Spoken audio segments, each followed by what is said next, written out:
My name is Charlie Moreno-Romero. We are going to speak today about school education and participation within school education. So, the introduction to the sector, I think that you are familiar to. This is the first experience that kids have into being with other people, being in a community, kind of a civic experience.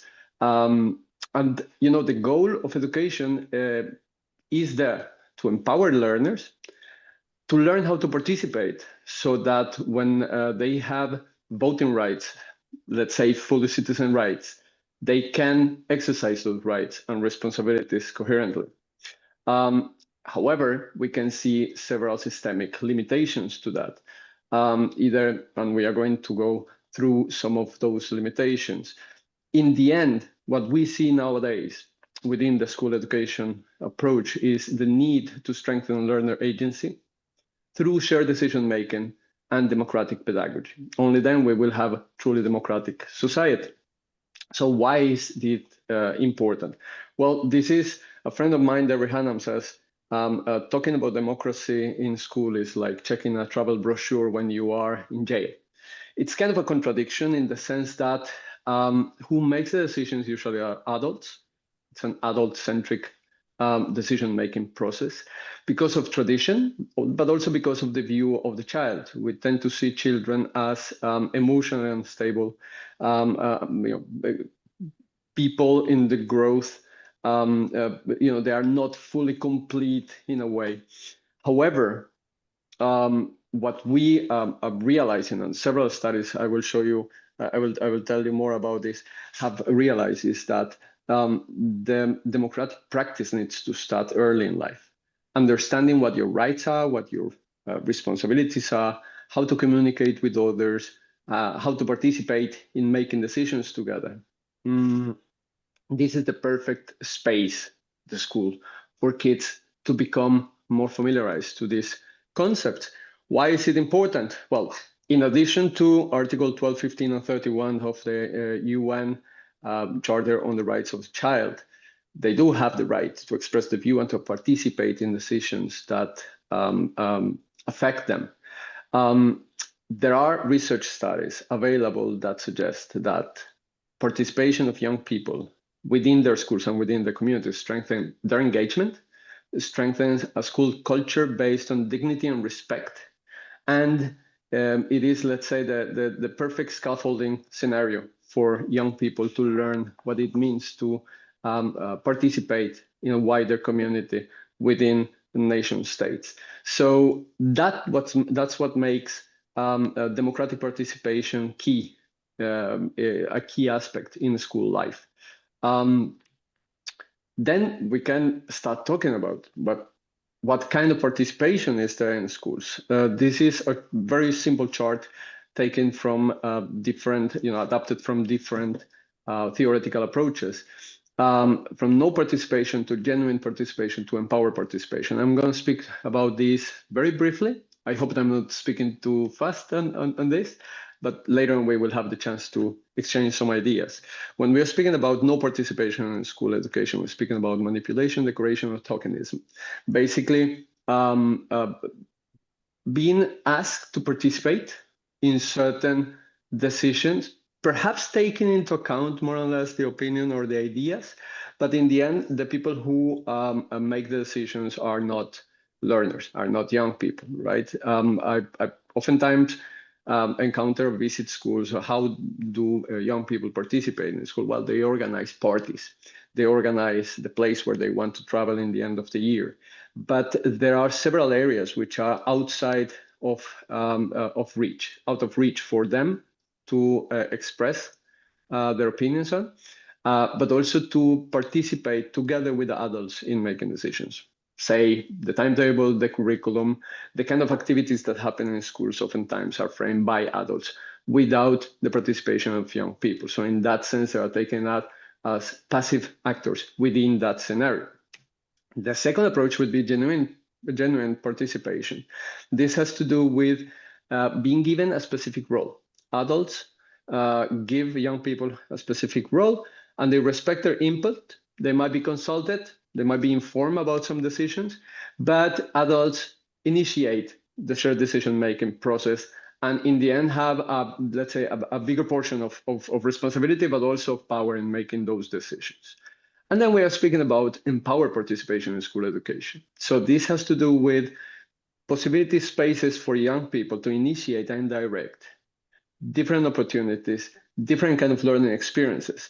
They participate together with adults in shared decision-making processes, but not as, let's say, extra actors within the discussion, but actually as equal partners, discussing the different nuances, discussing the different possibilities, also coming to terms with limitations, but also listening to others, learning from others, and so on. So this is I would say, the perfect opportunity in which young people, together with adults, participating as equal partners in making decisions within the school. How do we do that? So there are some concepts, some strategies that deal with shared decision making. The young people and also adults get the possibilities to practice key life skills like active listening, conflict resolution from a restorative perspective, not a punitive perspective, and how to build collective and individual responsibility. When there is shared decision making, something magic happens, and the sense of belonging and the sense of shared responsibility starts emerging. This is, I would say, key within our democracies, right? The sense of belonging, taking care of each other, taking care of our environment, of our communities, but also knowing that you are not alone, that there are people supporting you. These are some of the actions. In the longer presentation that you will get, you will have a much more specific approach to what actually is required. It's very important to speak about facilitating rather than directing the activities. Being some sort of mentor in the sense of asking key questions that help young people make, analyze, reflect upon their choices or their suggestions. Consider that this is a mutual process of learning. In that sense, the hierarchies shift, and we are speaking about co-creating knowledge, co-creating and co-owning the decisions that come out of that. When we speak about negotiated curriculum, we will touch upon it in a moment. We are both together with young people considering what are the options of learning, how we learn better, right? John Holt said, one size does not fit them all.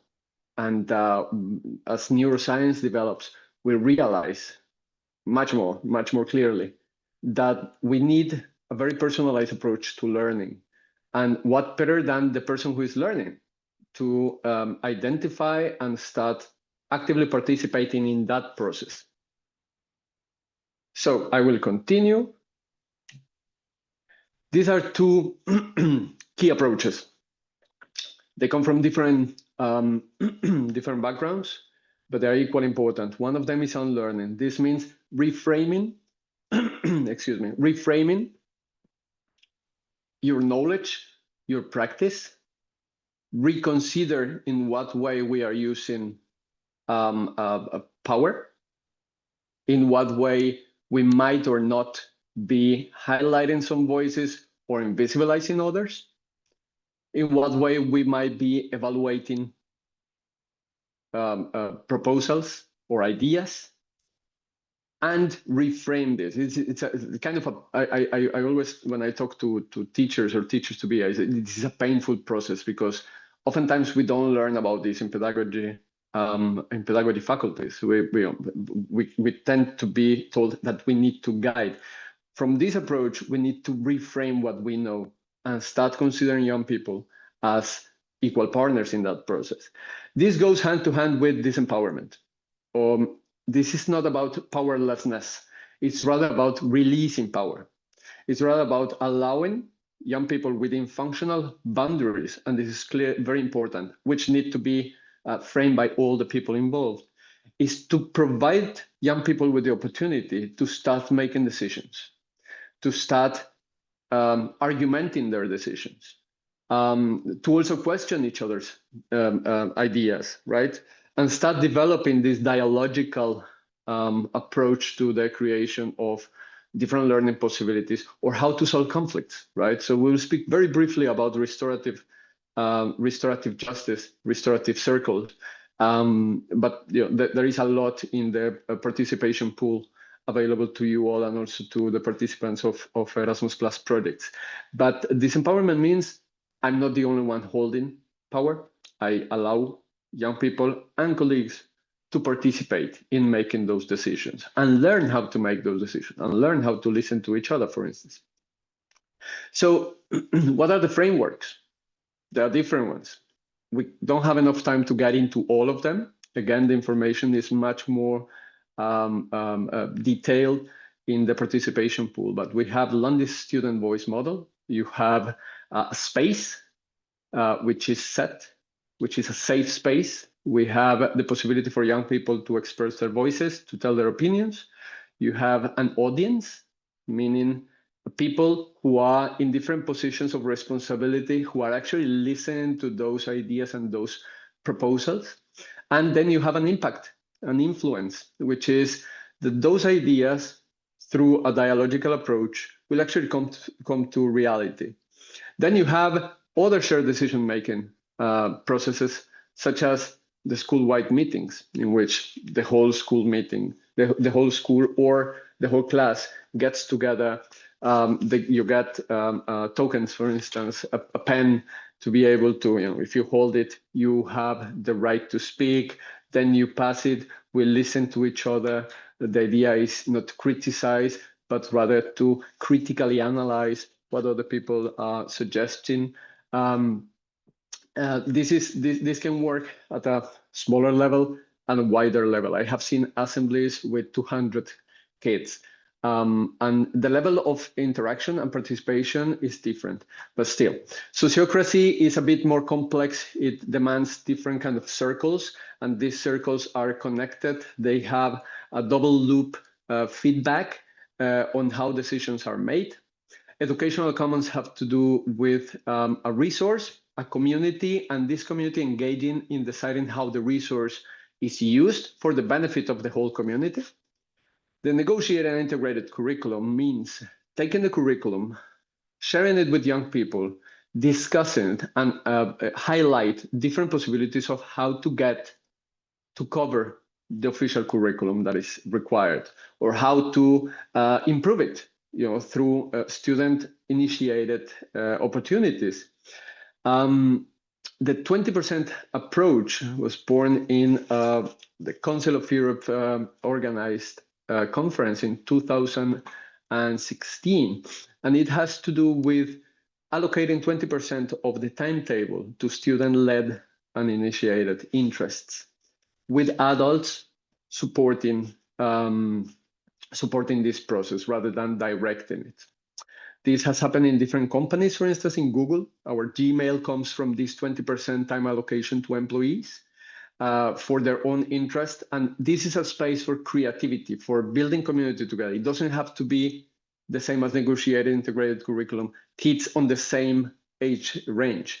They can be age mixed, and they are interest-based opportunities for learning. Restorative circles focuses more on restoring damage whenever there is a conflict, getting to agreements and, restoring the relationship, alleviating damage, and getting to agreements that can last long and prevent future conflicts.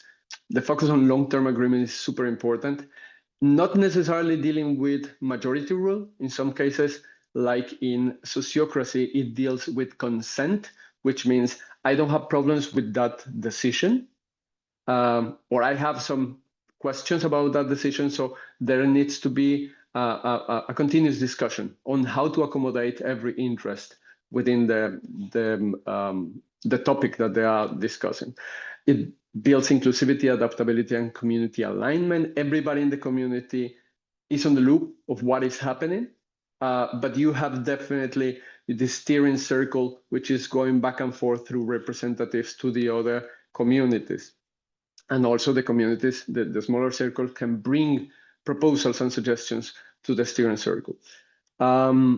Educational commons. It's very interesting because it focuses on building an actual learning community. The negotiated integrated curriculum. They, together with adults, shape the learning, find different strategies, accommodate, there is a lot of discussion about learning styles, but within this approach, these young people who build together with adult the assessment, the learning objectives, the ways how to get there, the ways how to get into completing, let's say, the curriculum, and the responsibility for learning starts belonging to a young person, with the adult being a supporter, a facilitator. Then you have the 20% proposal, 20% of the school time student-initiated projects. Restorative circles, it's very dialogic, based on reflective questions, helping to build empathy, communication skills, oracy. And then you have basic strategies, which I'm sure you are aware of, on how Erasmus Plus and ESC support democratic participation in school education. I know this is like an introductory approach to it. Just when we speak about free and democratic schools, oftentimes there is the understanding that these are the places where children do whatever they want. And this is mistaken. Actually, the point being that adults, we do have major responsibilities, and definitely we need to assume them and respect that. What is different is that adults and young people, we start building on functional boundaries. What is acceptable, what is not acceptable within the community.